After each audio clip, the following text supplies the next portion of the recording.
ராம் நாராயண ராம். ஓர் அமைதி உள்ளது என்றால் முடிவற்ற சக்தியும் இருக்கும். இது ஒரு விதி. ஒரு இத்தகைய பூமி உள்ளது.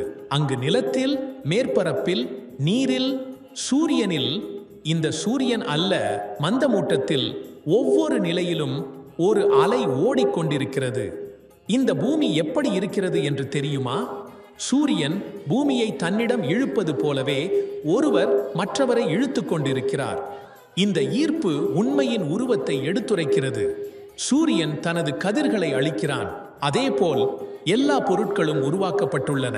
இந்த எல்லா பூமிகளும் எண்ணிக்கொண்டிருக்கின்றன, எப்பொழுது எங்கள் பூமியில் அனைத்தும் வரும் என்று. நாங்கள் இந்த பூமியில் இருக்கிறோம். இது போன்ற ஆயிரக்கணக்கான பூமிகள் உள்ளன. நாம் அந்த சக்தியில் ஒரு உருவத்துடன் அமரக்கூடியதாக இருக்கலாம். இந்த பூமி அத்தகைய இடம். அங்கு இருப்பதற்கான அளவுக்கு நாம் இங்கு மாற வேண்டும். அவர்களுக்கு ஒரு குறிப்பிட்ட அளவு உள்ளது. அவர்கள் அழைக்கின்றார்கள். எப்படி அழைக்கின்றார்கள்? விலாயத்தில் அவர்கள் சொல்வது இங்கு ஒரு காகித துண்டை போல வெளிப்படுகிறது. இந்த இயந்திரம் இப்படி இருக்குமானால் அதனை உருவாக்கிய மனதில் எவ்வளவு சக்தி இருக்க வேண்டும் என்று சிந்தியுங்கள். அவர்கள் ஏன் 24 மணி நேரமும் பேசிக்கொண்டே இருக்கின்றார்கள்? அவர்கள் அங்கே பயமின்றி இருக்கின்றார்கள். ஆனால் நாம் இங்கே நன்றாக இருக்கிறோம், ஆனால் செய்ய முடியவில்லை. அவர்கள் நம்மை புரிந்து கொள்ள முடியவில்லை.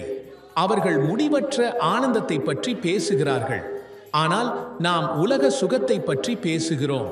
நாம் புரிந்து கொள்ள முடியவில்லை அந்த சுகமே இந்த சுகத்தின் ஒரு பகுதி என்பதை. ஆனால் அவர்கள் புரிந்து கொண்டிருக்கிறார்கள்.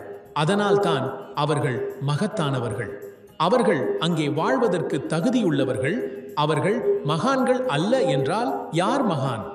அங்கே உள்ள மணலின் ஒரு துகளையே உண்டு பார்த்தாலும் சித்தி கிடைக்கும்.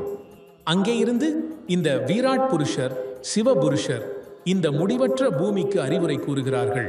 அங்கே இருந்து எழும் அந்த அழைப்பு எவ்வளவு அளவில் இருக்கிறது? எத்தகைய சுரத்தில் உள்ளது? அதை யார் புரிந்து கொள்ளப் போகின்றார்கள்? ஏன் வெவ்வேறு இடங்களில் வெவ்வேறு நிலைகள் உள்ளன? அந்த அழைப்பின் உள்ளுணர்விலிருந்து அவர் தன் கருத்தை விளக்கியபடியே இருக்கிறார்.